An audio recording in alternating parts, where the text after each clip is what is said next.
Muling napili na maging backstage correspondent si Miss Universe 2018 Catriona Gray para sa inaabangang Coronation Day ng Miss Universe 2023 pageant.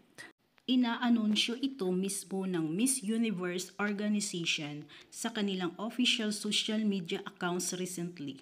Katulad lang din last year, all-female o puro kababaihan ang bumubuo sa hosting team ng event. Muling makasama ni Queen Catriona Gray sa backstage ang American TV personality and actress na si Zori Hall.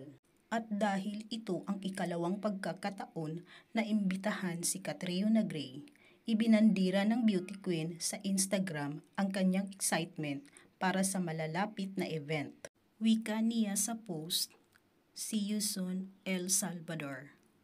Caption pa niya, "So excited to be invited back as one of the hosts for Miss Universe."